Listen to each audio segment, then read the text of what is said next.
All right, let's talk about Trey Hendrickson, a player who a lot of talk has been made about Henderson, usually in terms of the contract and the whole Cincinnati Bengals being the Cincinnati Bengals with all of this. But I wanted to make a video and really highlight why I was so impressed with Hendrickson last year. In fact, I argued for him to be Defensive Player of the Year when you factor in, the numbers he put up with really no help behind him. He had to get to the quarterback quickly if he was going to make plays, and he was able to successfully do so. Let's talk about what makes him just such a good player and why I do think he is an elite level edge rusher. So first, this play, you see him going up one-on-one against a left tackle right here. Watch how when this play begins, you're going to see that right here. So really, again, for Henderson, it is going to be his hand placement that always saves the day, right? That's how he can succeed. Right here, though, tackle's going up against, did a pretty good job with the hand placement of his own, has the hands where he wants.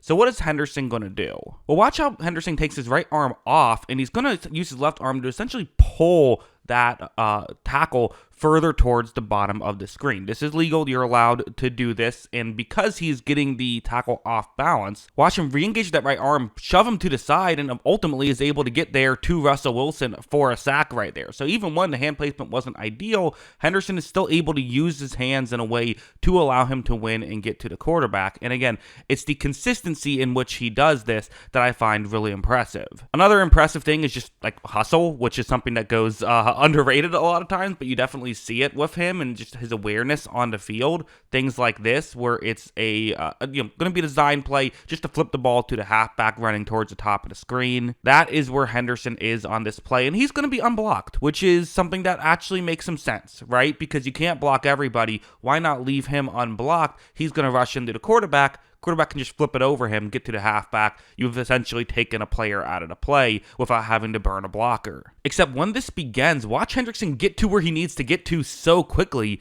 that for Wilson, he's essentially disrupted this play. This cannot go cleanly the way they want to. The timing is completely off. The throw has to come early. Even if it was caught, it was not going to go for many yards, but it also wasn't caught because of Henderson disrupting that play.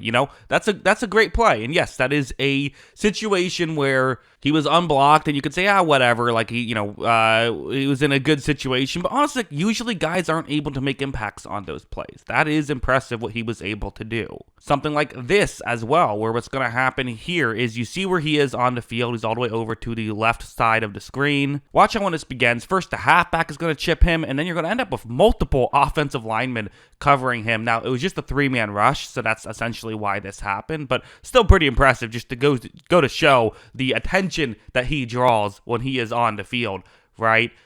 Here, though, because of the attention, can't get straight to the quarterback. But Dorian Thompson-Robinson, not much of a thrower, which is not ideal when you're a quarterback, but he's going to look to run here. And watch as when he scrambles, just watch Hendrickson and watch him just, again, stays with this play. And I mean, how many elite level guys are exerting that much energy to make that play? I mean, actually, the elite guys tend to do it, but I feel like a lot of like the, second tier guys are the ones who maybe will say, I'll take this play off, whatever. That's not what Hendrickson does. He's going to give it his all, absolutely. With Hendrickson, I think one of his real strengths is getting to be able to get right to the quarterback, because you want to get to the quarterback, but if you go too far around, it can open you up to some issues. And in fact, this is an example of one of those issues that can sometimes happen. You see where he is going up one-on-one against the left tackle right here.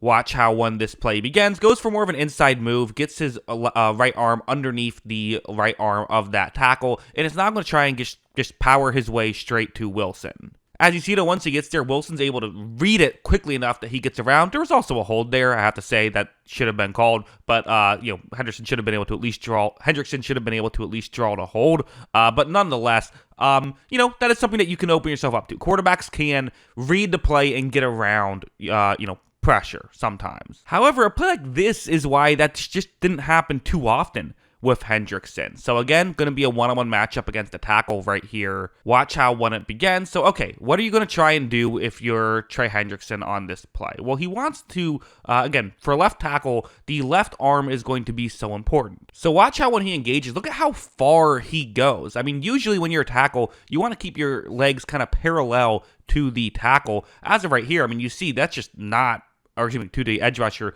As you see by this 65 right here, that's just not where he wants to be. His left foot is way further over because Hendrickson moved so far towards the top of the screen. So, okay, if you're Russell Wilson, well, he moved far towards, far behind you, if you're the quarterback, maybe just run into that gap. However, when Wilson tries to do that, you see Hendrickson's able to reach out and he's able to close that gap so quickly. While he has good speed and has good hands, he also just has that power to close these gaps quickly and not get pushed too far out of the way, and also just does a great job at reading where the quarterback is, reaching out and being able to make a tackle. Sometimes people view, pressure, the sack ratio as kind of pure luck, right? If you get 10 pressures and no sacks, that's bad luck. If you get 10 pressures and 7 sacks, that's insanely good luck. But sometimes it is a combination of the two, but sometimes it is because you actively are doing good things to turn those pressures into sacks, and I think Hendrickson does do a very good job at that. Of course, a play like this, there definitely are moments where I think that he could have had maybe even more sacks last year had he had,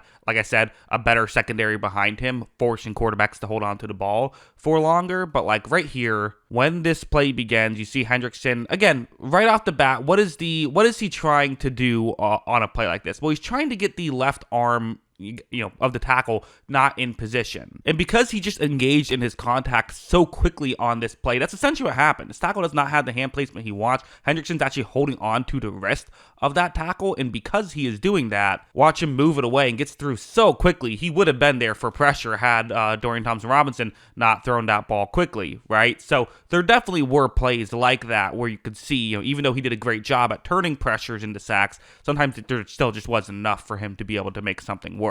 Also, this next one being another example of this kind of thing. Again, one-on-one matchup against a left tackle right here for Cleveland. And watch how when this play begins, it's really interesting. But you see the left tackle's left hand, again, the thing that I say is always so important, is on Hendrickson's helmet right now. Hendrickson kind of moved it up to where there's just no pressure there. Really, you're not getting held back at all in this situation. Because of that, it's essentially a turnstile, and Hendrickson's able to get straight through and get to the quarterback. Again, it's the hand placement that's always what wins. Hands is always the most important thing with edge rushers, and he certainly has that. So, yeah, and again, it's worth mentioning, these things tend to age well. Players like Trey Hendrickson tend to play well for a while. The guy is only 30 years old, and he's coming off of back-to-back 17.5 sack seasons, and to me, last year was his most impressive season. So, yeah, absolutely fantastic stuff from Trey Hendrickson. But that's what I think. What do you think? Let me know in the comments below. Always love hearing from you, and of course, as always, thanks for watching.